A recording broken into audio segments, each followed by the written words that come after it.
रात के अंधेरे में जब पूरी दुनिया सो रही थी, एक मासूम लड़की का सपना टूट गया। 27 दिसंबर 2007 की सुबह विजयवाड़ा के एक छोटे से लेडीज हॉस्टल के बाथरूम में खून से हुई लाल दीवारें चिल्लाई, कोई तो सुन लो मेरी चीख। 17 साल की आयशा मीरा, जो डॉक्टर बनने का ख्वाब देखती थी, उसकी लाश मिली थी।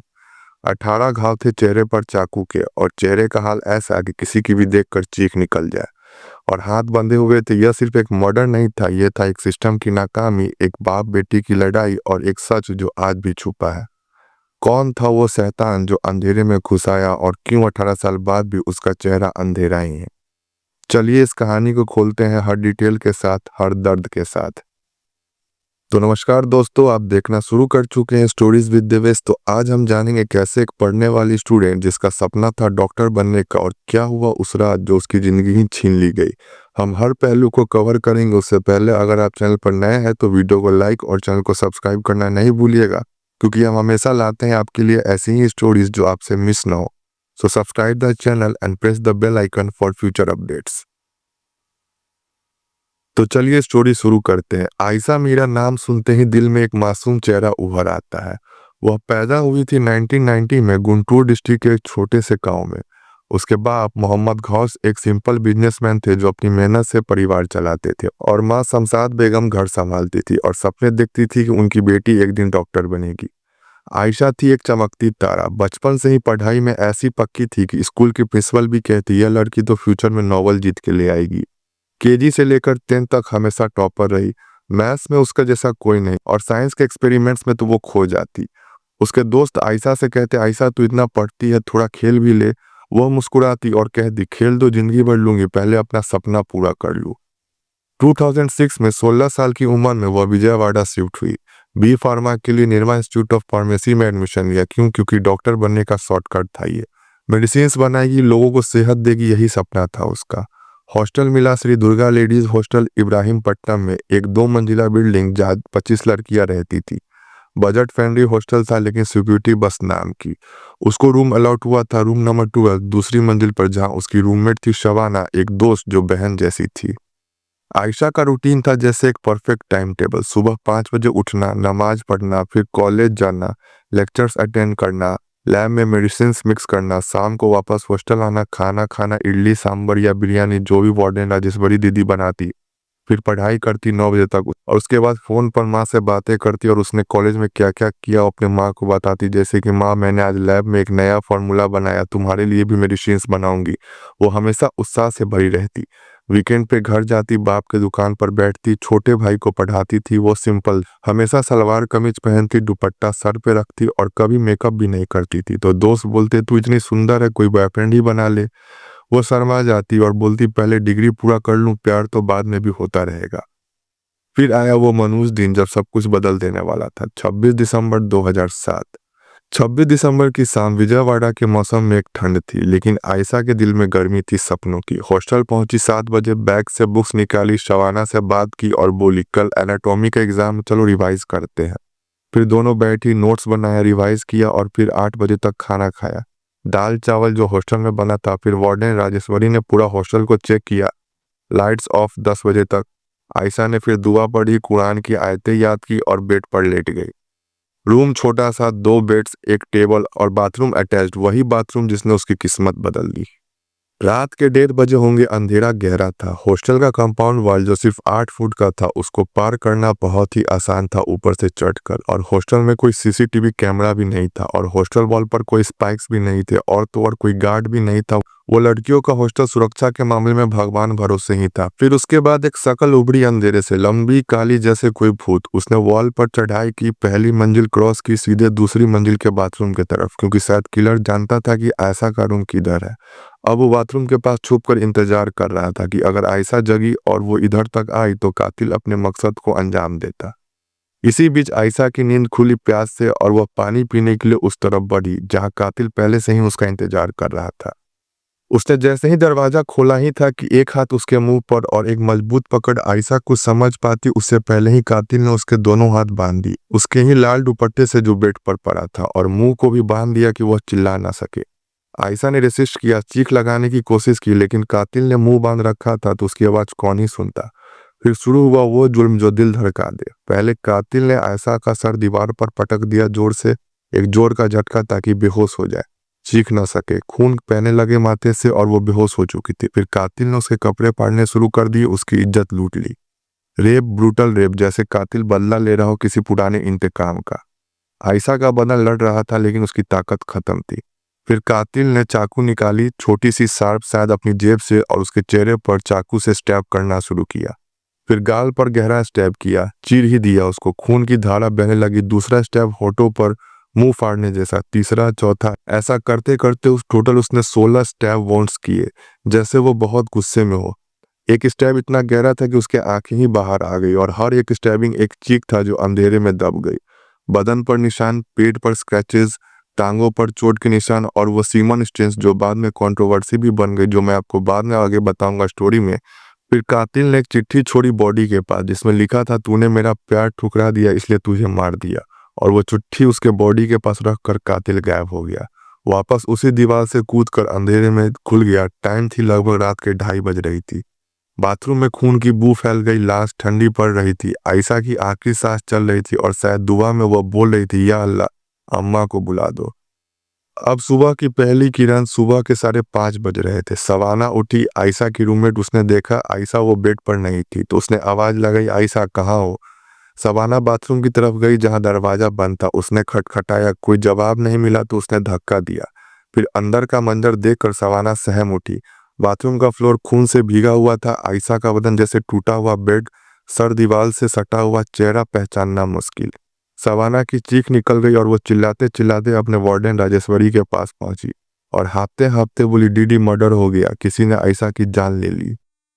इस वाकया के बाद पूरा हॉस्टल जग उठा, लड़कियां डर गई। वार्डन राजेश्वरी दौड़ कर आई, फोन उठाया और पुलिस को कॉल किया कि जल्दी आओ, यहाँ हॉस्टल में एक लड़की मर गई है। पुलिस स्टेशन से टीम निकल गई लेकिन पहुंची 7:45 पर। इस बीच 2 घंटे का गैप था। उस वक्त में क्या हुआ? शायद एविडेंस से टैंपर, किसी ने चिट्ठी से छेड़छाड़ की। अब ये मैं एविडेंस टैंपर की बात क्यों बोल रहा हूँ, ये आगे कहानी में पता चलेगा। बाथरूम का दरवाजा खुला पड़ा था, खून सूख रहे थे। पुलिस ने सीन देखा, फिंगरप्रिंट्स लिए, फोटोज क्लिक किए, आयशा के बदन को ब्लैंकेट में लपेटा और एम्बुलेंस में डाला, और वहां से एम्बुलेंस सीधे विजयवाड़ा गवर्नमेंट हॉस्पिटल पहुंच गई। वहां पोस्टमार्टम में डॉक्टर्स ने रिपोर्ट दिल धड़का देने वाला दिया। उन्होंने बताया, multiple stabs injuries, 16 on face, 2 on neck, head trauma from blunt force, sign of sexual assault, vaginal tear, semen traces, time of death 2 to 3 AM। Family को खबर दी गई। घोष साहब का फोन बजा और उन्हें बोला गया कि आपकी बेटी का एक्सीडेंट हो गया, आप जल्दी से हॉस्पिटल पहुंचे। आमतौर पर बताने का तरीका यही होता है। अब आयशा की पूरी फैमिली आनंद फानंद में हॉस्पिटल पहुंची, पर हॉस्पिटल पहुंचते उन्होंने जो मंजर देखा, सबकी चीख निकल गई। आयशा की मां ने जब आयशा की लाश देखी तो चिल्लाई, मेरी बेटी, कौन करेगा ये? घोष साहब टूट गए। आयशा का भाई रो पड़ा। मीडिया पहुंच गई और टीवी और न्यूज़पेपर में headlines, brutal murder rape in hostel. Vijayawada में आयशा के लिए प्रोटेस्ट निकली। लड़कियां सड़कों पर, सेफ्टी दो, जस्टिस दो। मर्डर के तुरंत बाद 27 दिसंबर 2007 को विजयवाड़ा पुलिस ने केस रजिस्टर किया under IPC section 302 murder, 376 rape, 201 evidence destroy करना और 506 धमकी देना। डीएसपी रवि कुमार की टीम ने इन्वेस्टिगेशन शुरू की। पुलिस ने 400 से ज्यादा लोगों से पूछताछ की, हॉस्टल के आसपास के लड़के, college students, auto drivers, even family friend से भी। लेकिन मेन लीड मिला आयशा के चोरी हुए फोन से। उसको ट्रेस करके पुलिस सत्यम बाबू के पास पहुंची, 22 साल का एक लोकल लड़का जो छोटी मोटी चोरियां करता था। सत्यम को पहले फोन चोरी के लिए पुलिस ने अगस्त 2008 में अरेस्ट किया। जब पुलिस ने उससे सख्ती से पूछताछ की तो उसने कन्फेस किया कि रात को 2 बजे उसने वॉल चढ़कर बाथरूम में घुसकर आयशा को पकड़ा, फिर उसका रेप किया, फिर चाकू से 16 स्टैब वॉन्ड्स दिए चेहरे पर, और उसके बाद एक चिट्ठी छोड़ी। मोटिव थी इसमें सेक्सुअल लस्ट। उसने बताया कि वो आयशा को पहले से देखता था और उसे पसंद करता था। उसने आयशा को प्रपोज भी किया था लेकिन आयशा ने उसको मना कर दिया था, इसलिए गुस्से में आकर बदला लेने के लिए उसने ये सब किया। एविडेंस में जो सीमन स्टेन्स आयशा के कपड़ों पर मिले वो डीएनए टेस्ट में सत्यम से मैच कर गए। पोस्टमार्टम रिपोर्ट में रेप के science, vaginal tears, head injury, multiple steps. 14 नवंबर 2008 को विजयवाड़ा कोर्ट में चार्जशीट फाइल हुई। सिर्फ सत्यम एक एक्यूज, कोई को एक्यूज नहीं। Case sessions court Krishna district में गया। यह था शुरुआत एक लंबी लड़ाई की जहां प्रोसिक्यूशन ने आयरन क्लेड केस बनाए लेकिन डिफेंस ने भी इसमें होश ढूंढे। ट्रायल 2009 में शुरू हुआ कृष्णा डिस्ट्रिक्ट सेशंस कोर्ट में जज के रामा मोहन राव के अंडर। यह एक टिपिकल इंडियन मर्डर ट्रायल था जहां विटनेसेस, एक्सपर्ट्स और आर्गुमेंट्स का सिलसिला शुरू हुआ। प्रोसिक्यूशन का argument, government lawyers, public prosecutor ने 20 से ज्यादा विटनेसेस बुलाए। Hostel warden Rajeshwari, roommate Savana, postmortem doctor, forensic experts. Key point, Satyam का confession recorded under CRPC 164। DNA evidence में मिले सीमन मैच किया जो फोरेंसिक साइंस लैब्स हैदराबाद से रिपोर्ट आई थी। उसमें चिट्ठी जो मिली थी उसमें हैंडराइटिंग सत्यम से मिलती जुलती थी। रिकवरी में नाइफ और ऐसा का फोन जो सत्यम के घर से मिले। मोटिव को स्ट्रांग बताया कोर्ट में क्योंकि सत्यम ने पहले आयशा को प्रपोज किया था और आयशा के मना करने के बाद सत्यम ने ये सब किया। टोटल 15 दिन की हियरिंग्स चली। प्रोसिक्यूशन ने कहा यह ब्रूटल क्राइम है, लाइफ सेंटेंस दो। अब डिफेंस ने भी अपने आर्गुमेंट्स दिए। सत्यम के लॉयर जो कि एक लोकल एडवोकेट थे उसने चैलेंज किया कोर्ट में कन्फेशन फोर्स था। पुलिस ने टॉर्चर किया, बीटिंग्स, इलेक्ट्रिक शॉक्स के एलिगेशंस लगाए पुलिस पर। सत्यम ने भी कोर्ट में कहा मैंने कुछ नहीं किया, डर से साइन कर दिया कन्फेशन डॉक्यूमेंट्स पर। डीएनए चेन ऑफ कस्टडी टूटी, एविडेंस को प्रॉपर्ली सील नहीं किया गया था। कंटामिनेशन पॉसिबल है आयशा के ब्लड से जो मिक्स हो गया कि सीमन एक ट्रेन में। नो आई विटनेसेस, सिर्फ सर्कमस्टांशियल एविडेंस। चिट्ठी, पेक, हैंडराइटिंग एक्सपर्ट ने मिसमैच बताया। फिर सत्यम ने भी कोर्ट में अपना बयान बदल दिया। उसने कहा वो तो रात को घर पे था जिस दिन मर्डर हुआ। फैमिली विटनेसेस को बुलाए गए। डिफेंस ने 10 विटनेसेस दिए और क्रॉस एग्जामिनेशन में प्रोसिक्यूशन के एक्सपर्ट को उलझा दिया। ट्रायल 6 साल चला डिलेस की वजह से, विटनेसेस का ना आना, लॉयर का चैलेंज की वजह से। फिर इस केस की वर्डिक्ट आई 2015 में। सेशन कोर्ट ने सत्यम को गिल्टी पाया और सेंटेंस दी लाइफ इम्प्रिजमेंट मर्डर के लिए प्लस 10 साल रेप के लिए कॉन्करेंट और फाइन भी लगाया 50,000 का। सत्यम को राजा मुंदरी सेंट्रल जेल भेज दिया गया। सत्यम ने इमीडिएटली अपील फाइल की आंध्र प्रदेश हाई कोर्ट में विजयवाड़ा बेंच 2016 में। केस सुनने वाले जजेस जस्टिस M सत्यनारायण मूर्ति और जस्टिस U दुर्गा प्रसाद। यह अपील 1 साल चली। अब डिफेंस ने फ्रेश डीएनए रीटेस्ट की मांग की कोर्ट से, वो भी प्राइवेट लैब से। रिजल्ट अब इसका है जिसमें रिपोर्ट मिसमैच था। सीमेन स्ट्रेन जो थे वो सत्यम के नहीं मिले। मे भी पॉसिबल होगी कंटामिनेशन हुए हो, शायद ब्लड मिक्स की वजह से। फॉरेंसिक री एनालिसिस में रेप कंफर्म हुआ लेकिन किलर का डीएनए सत्यम से मैच नहीं हुआ और वो किसी और का था। जजेस ने पुलिस रिकॉर्ड्स रिव्यू किए जिसमें 2 घंटे का डिले था इन FIR। एविडेंस मिसहैंडलिंग, विटनेसेस के स्टेटमेंट्स फ्लिप फ्लॉप थे। चिट्ठी हैंडराइटिंग एक्सपर्ट ने कंफर्म किया कि वो सत्यम की हैंडराइटिंग नहीं है, किसी और की है। अब 31 मार्च 2017 को हाईकोर्ट ने सत्यम को एक्यूट कर दिया जिससे प्रोसिक्यूशन का केस कोलैप्स हो गया और कोर्ट ने कहा कि इस केस में there is no direct evidence, force confession, tampered forensic. Police को भी ब्लेम किया गया कोर्ट ने और बोल्ड इन्वेस्टिगेशन। सत्यम 8 साल जेल में रहने के बाद बाहर आया और उसने मीडिया को बैठ दिया। आखिरकार सच जीत गया, अब रियल कल्प्रिट्स को पकड़ो। कोर्ट ने पुलिस के अगेंस्ट कंटेम्प्ट नोटिस भी जारी किया लेकिन बाद में ड्रॉप कर दिया। यह था एक पहला बड़ा ट्विस्ट जब किलर फ्री हो गया। किलर के एक्यूट के बाद आयशा के पेरेंट्स मोहम्मद घोष और शमशाद बेगम ने लड़ाई जारी रखी। 2017 में हाईकोर्ट में पिटीशन डाली कि CBI को केस ट्रांसफर किया जाए। जून 2018 में आंध्र प्रदेश हाईकोर्ट ने CBI को केस ट्रांसफर किया। CBI टीम हैदराबाद यूनिट ने इन्वेस्टिगेशन शुरू की। ओल्ड फाइल को रिव्यू किया। 50+ विटनेसेस को री इंट्रोगेट किया गया। फोरेंसिक्स फिर से करवाई गई।